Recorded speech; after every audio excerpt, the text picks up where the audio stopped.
I was talking to you before about working with Greg for a weekend, and I just how great he was and how amazing he was and just how much fun it was. And I said to you, like, I didn't know, so I don't even know why you did this. Did you know Greg well? Like, what was your reason for putting this book together? Good question. I was a big... And if I pass prematurely, will you please do one about me? Because I don't know anybody else that would. All right. I want to get that in writing. I would be Ryan Sickler, another comedian's story. A second comedian story, yeah. Well, do you remember Tough Crowd? Well, yeah, of course. That's what we were talking about. The moment he put Dennis Leary in his place, and then Dennis Leary years later saying, he was 100% right. He was prepared. And just, right. Yeah. Well, that was around the time I got into stand-up myself. And so I remember doing open mics around 2002, 2003, and then coming home and watching Tough Crowd. And it wasn't just Greg, but like Colin Quinn, DePaulo, Keith, like all those guys, of course, rest in peace, they were like what I aspired to be. And they were so good. And it wasn't like, oh, I will be this way, but that was like my dream. And then, fast forward several years, I got a second boy on the way. It's 2015 where my wife and I are moving from Mountain View, like the Bay Area, to Orange County. And for a while I was going all right in comedy, but then when we came back here, the steady stream of bar gigs weren't paying the bills.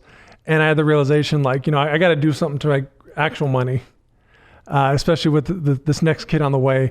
And so I had to get a desk job. Like I worked at a financial services firm in Orange County area. And so I was at break and I went to Amazon because I was like, I just want to read about comedy. I wanted something to kind of distract me from what I had to do. And I searched for Greg Giraldo book and there wasn't any. And that was sort of my aha moment. And I was like, you know what? I'll do it. And I had no idea. No shit. Like I worked. I love that.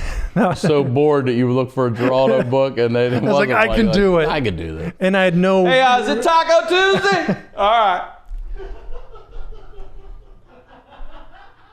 Go ahead. All right, that's me at my desk job. Is it wondering about to leave. Yeah, I was like, it's about to be my last Casual Friday, y'all. About to write a Greg Giraldo book. And I had to like write emails before we were going to lunch, like announcing like I'm going to be on break in 45 minutes, just FYI. And so a few days after that, I contacted Jesse Joyce, who opened for Greg. They also wrote together. And he was, I think, the first interview. And then Kareth Foster, who was a kind of a mutual friend of ours, she was friends with Giraldo's manager, Rick Dorfman. And she connected me to him. And that was important because she sort of vouched for me because I knew I was going to have to contact some people who weren't comedians who were close to him and be like, who the fuck are you? Like they have no idea what my angle was and why I was doing it. And I guess in a large extent, like I didn't really know why I was doing it other than like I wanted to hear more about him. So did you start writing it at that job? Yeah. You did? Well, no, I mean, of course, only at night. And when I would never. Of course, off hours. Yeah. Off hours. But that's where you began the project. Yeah. And beginning it primarily involved calling up people and doing interviews. And initially, like I would do it by hand. And then I got a call recorder app on my phone. And I did about 20 of them. And then I realized like, this is a lot more work. Yeah, than I bargained for. You're published, bro. This is a book. That's congrats. That's something I would really like to do one day, or you do for me. Well, like I say, if you die, you're the next one. Yeah, well. But maybe we can start it while you're alive. Yeah, let's get it going now. You know what I'm saying? I'd like to give it a peruse before I check out. You know what I'm saying? Make sure I'm cool with everything that you're leaving behind. It's better than a eulogy. I want to hear about this 2017 gig right here. You see this one where you sent an email? Oh, yeah. So we moved back to, my wife got a job in Orange County. And so I was like, we're moving to Laguna Beach. She's like, you want to move to? I was like, oh yeah, it's not a bad place to live. And my comedy career takes a little hit. Oh well. And so I had to get a real job again.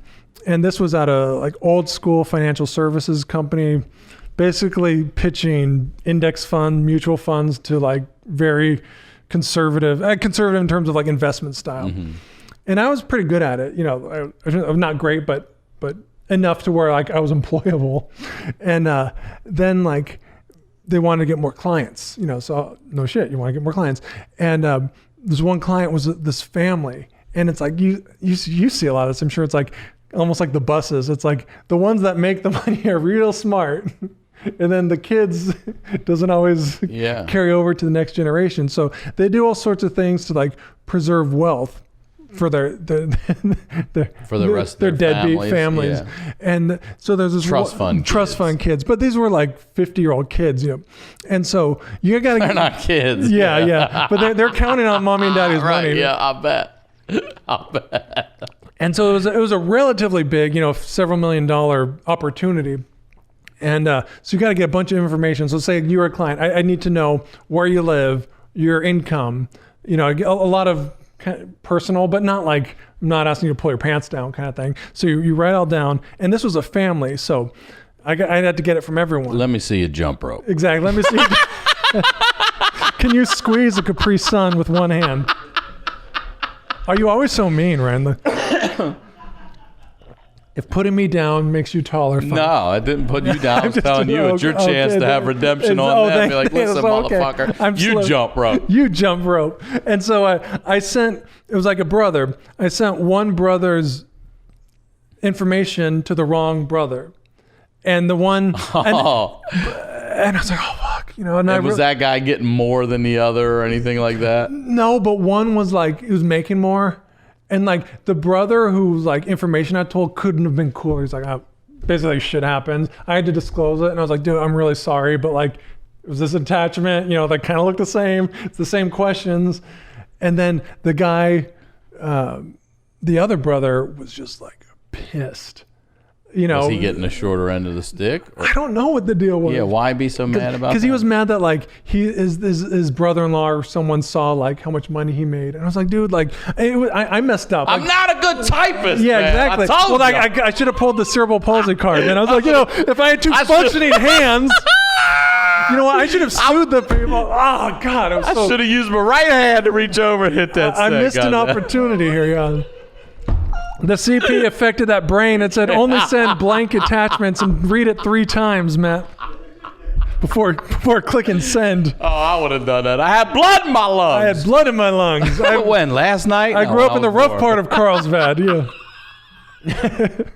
and so then like my boss like I never really liked the job. I was like, you made a mistake, and we're gonna try to like basically like rectify it, but it was a big mistake. And I was just like, yes, I made a mistake. Like how? And then, so a few days later, I got called in, and like they let me go. They just said that we can't do because the guy was like still like I think what it was is like they didn't know if it was gonna be a client or not. If I'm the sacrificial lamb, we got rid of that loser who had this breach, but like. We want your money, et cetera. And like, I mean, they gave some other reasons. Like they went through all my old emails, and there was one that I sent to a different client that had, I sent on my phone that there was like a junk email on it that just like self-populated. And it never went anywhere because it was like a defunct email address.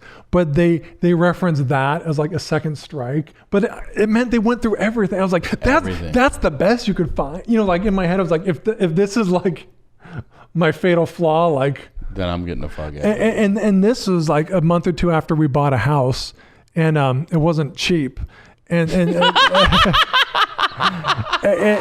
didn't really, I wanted to do something else career-wise, but I wanted to kind of like transition smoothly and get back to comedy anyway. But then I remember getting home, and I kept it in front of my kids because I was like, I didn't want them to be nervous. And my wife put my boys to bed.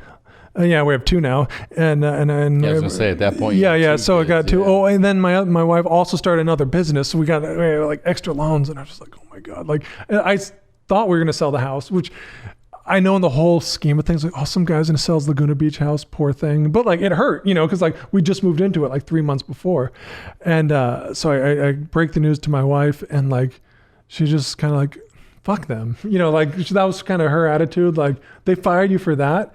And I was like, yeah, I don't know, it sucks, but like, like, what are we going to do money wise? She's like, we'll figure it out. Like at least that night, like she like, like then I kind of lost it a little. I was just like, oh, and then, but then I had this like book to do and like, when did you start working on this? As I was working, like 2 years before that, 2 years, maybe before, 3-ish. Okay. Yeah. So yeah, about 2.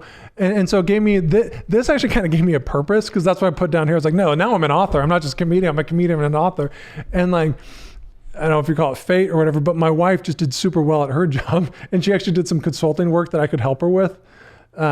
So like we had to lose the nanny, but then I was like making my kids breakfast, walking them to school. Like in hindsight, like it was the best. I don't know if it's the best, but I'm so glad it happened now that I know like we could kind of weather that storm. Yeah. And then married up, bro. Oh my, yeah, no, she's a doctor, so she does well for herself. Holy shit. You did well for yourself too. And she's hot too, so that's but now I don't know if this will help her career or not, but even so, like we didn't know if we'd be able to like get the money together, and she just worked her ass off and kind of pulled me up, and then I was the Mr. Mom for a while, and it was pretty fun. That's great. I do want to talk a little bit about the book here. Why don't do you mind sharing like one of your favorite stories or something that you didn't know about Greg that you ended up just really loving? Sure. One, that he would confide to Colin Quinn like regularly that he should quit comedy. Really? That like, cause what was his? That he wasn't good enough. That like he wasn't living up to Dave Attell. Or like nobody lives up to Dave Attell. He could come close, I think. Like yeah. But it was funny. If he thinks he's not. Yeah, and so that because comedians are so insecure, and I wasn't surprised he was insecure, but I was surprised that it got to that like level. And according to those around him, he suffered from the imposter syndrome, and that's when you think it's like a clinical diagnosis where you have a condition where your work is never good enough, and you think your work is crap, whereas like a perfectionist will think my work's never good enough, but my work's really, really good. I see. And so that was just like, what, Giraldo? Like he thinks he shouldn't do that. Like right. So it was kind of liberating. I was like, I can tell some corny jokes. Like, if he was insecure, it's all right for me to be insecure too. What's the funniest thing you found in this book of Greg Giraldo? It still comes to me like the Dennis Leary incident. Yeah. That was just. I see the roast as I'm going through here, marriage and family. I think that was him as like he was off the cuff, and the quick story was he was on Tough Crowd, and they were talking about North Korea, and Colin Quinn as host asked like, should we take a tougher stance? And Giraldo's like, well, maybe there's a non-violent way to deal with this. And Dennis Leary piped in. He's like, non-violent way? A country that we hate, that hates us, has got nukes pointed at us? I don't think so. And then Giraldo's like, oh yeah, like Russia, for example, that big Russian war. And it was just like, so like, whoa, like he was right. Like that was a really good point. Yeah, he was great. And that was, I think, my favorite like nugget from his work. But there's many more. I mean, you really got to buy like 4 or 5 copies to get the full to get the full sense,